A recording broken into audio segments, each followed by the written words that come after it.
Bharatiya Janata party ఒక జాతీయ party. ముఖ్యంగా అసెంబ్లీ ఎన్నికల తర్వాత లోక్సభ ఎన్నికల విషయంలో అది మోడీ గారిని దృష్టిలో పెట్టుకోనా లేకపోతే ఇంకో కారణం చేతన కొంత వాళ్ళ ఆదరణ పెరిగింది. అది కాదనలేనటువంటి అంశం.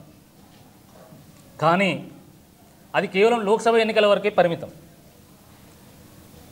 రాష్ట్రానికి వచ్చేసరికి కాంగ్రెస్ పార్టీకి ఆల్టర్నేటివ్గా బీఆర్ఎస్ని చూస్తారు తప్ప భారతీయ జనతా పార్టీని చూడరండి. అయినా కూడా దాంట్లో కూడా మళ్ళా ఒక ప్రబుద్ధునికి టికెట్ ఇచ్చింది వాళ్ళు. గత ఎన్నికల్లో 3 ప్రధాన రాజకీయ పార్టీలు కాంగ్రెస్, బీఆర్ఎస్, బీజేపీ 3 రాజకీయ పార్టీలు పోటీ చేసినాయి. 3 ప్రధాన రాజకీయ పార్టీలు పోటీ చేస్తే ఆయనకి 4వ స్థానం వచ్చింది. కాబట్టి నేను ఆయన గురించి మేము పెద్దగా వరి అవుతలేము. ప్రజలు కూడా పెద్దగా పట్టించుకుంటలేరు. భారతీయ జనతా పార్టీ క్యాడర్ అయితే అసలు పట్టించుకుంటుంది. కాబట్టి ఇప్పుడు ప్రధాన పోటీ అనేది ఈ రాష్ట్రంలో ఈ నియోజకవర్గానికి సంబంధించి ఈ ఎన్నికలు సరే లోక్సభ ఎన్నికలు చాలా చోట్ల ట్రయాంగిల్ ఉంది, కొన్ని చోట్ల భారతీయ జనతా పార్టీ పై చేయి ఉంది, కొన్ని చోట్ల కాంగ్రెస్ పార్టీకి ఉంది, కొన్ని చోట్ల బీఆర్ఎస్కి ఉంది. అది కాదనలేనటువంటి అంశం. బట్ ఈ ఎన్నికకు సంబంధించి మాత్రము ఈ పోటీ అనేది బీఆర్ఎస్ కాంగ్రెస్ మధ్యలోనే ఉంటుంది.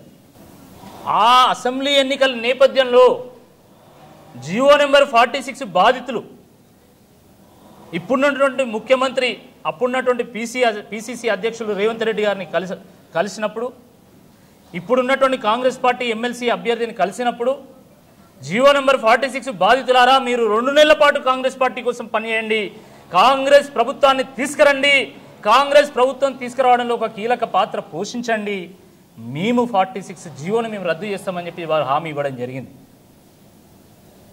కానీ 5 నెలలు గడిచింది, ఇప్పటి వరకు దాని మీద ఒక్క ప్రకటన చేస్తలేరు, ఒక్క ప్రకటన కూడా చేస్తలేరు. నేను ఈ సందర్భంగా జియో నెంబర్ 46 బాధితులందరికీ కూడా నేను విజ్ఞప్తి చేస్తున్నా, జియో నెంబర్ 46 రద్దు కావాలంటే బలమైనటువంటి ప్రతిపక్షం నుంచి ఒక బలమైనటువంటి ఎమ్మెల్సీ అభ్యర్థిని గెలిపించండి, మీ గొంతై నేను పోరాటం చేస్తా, తప్పకుండా ప్రభుత్వం దిగి వచ్చేదాకా పోరాటం చేస్తా, మడమదిప్పనటువంటి పోరాటం చేస్తా అని చెప్పి నేను గుర్తు చేస్తా ఉన్నా. ప్రభుత్వం నుండి కొన్ని డిమాండ్లను సాధించుకోవాలంటే, కొన్ని హామీలను నెరవేర్చుకోవాలంటే, మన హక్కులను సాధించుకోవాలంటే వ్యక్తితో పాటు ఆ వ్యక్తి ఉన్నట్టు వెనుక ఒక గొప్ప శక్తి కూడా అవసరం. ఆ శక్తే బీఆర్ఎస్ పార్టీ, ఆ వ్యక్తినే నేనని చెప్పి ఈ సందర్భంగా నేను సగర్వంగా నేను మీ ముందు చెప్తా ఉన్నాను. తప్పకుండా న్యాయం జరగాల్సిందే, న్యాయం జరిగే వరకు మేము పోరాటం చేస్తాం, బీఆర్ఎస్ పార్టీగా కూడా మేము పోరాటం చేస్తాం, తప్పకుండా వాళ్ళని ఆదుకునేటువంటి ఒక ప్రయత్నం కూడా చేస్తామని చెప్పి ఈ సందర్భంగా నేను గుర్తు చేస్తున్నాను. జర్నలిజం అనేది ఎంతో పవిత్రమైనటువంటి ఒక వృత్తి.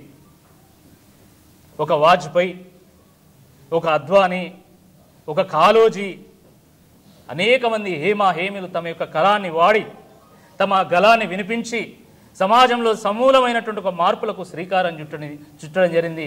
అందుకనే జర్నలిజానికి ఎంతో ప్రాముఖ్యత ఉంది. అందుకనే నేను కార్యకర్త ఉన్నప్పుడైనా, నేను బీజేపీలో ఉన్నప్పుడైనా, ఇప్పుడు బీఆర్ఎస్లో ఉన్నప్పుడైనా కూడా నేను రెగ్యులర్గా నేను మీడియా మిత్రులను కలుస్తూ ఉంటా, నా వ్యూస్ పంచుకుంటుంటా, నేను ఇంకెక్కువ నేర్చుకుంటుంటా వాళ్ళతో.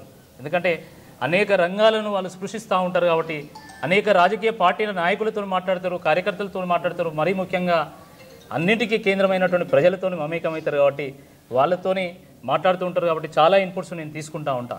ఇంత పవిత్రమైనటువంటి జర్నలిజంను ఒక ఆయన ఎర్నలిజంగా మార్చిండు.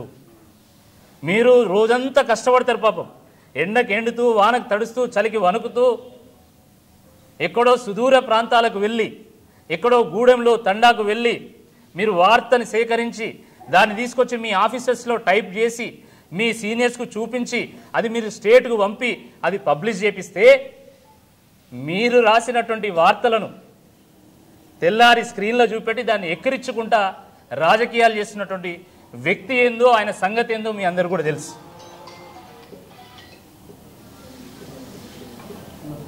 జర్నలిజాన్ని ఎర్నలిజంగా మార్చి ఈ రకంగా ప్రవర్తన చేస్తున్నటువంటి వాళ్ళని మొగ్గులోనే తుంచివేయకపోతే ఏం జరుగుతుందో కూడా మీ అందరికీ కూడా తెలుసు.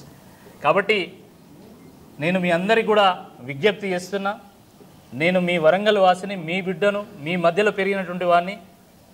రేపు ఒకవేళ ప్రజలు ఆశీర్వదించి వాళ్ళ ఆశీస్సులు తెలియజేసి నేను ఒక ఎమ్మెల్సీ అయినా కూడా తప్పకుండా నేను ఇదే విధంగా మీతో కలిసి ఉంటా. మన వరంగల్కి ఒక ఎమ్మెల్సీ వచ్చినట్టయితుంది, మీ ఇళ్ళల్లో కూడా ఒక ఎమ్మెల్సీ వచ్చినట్టయితుంది.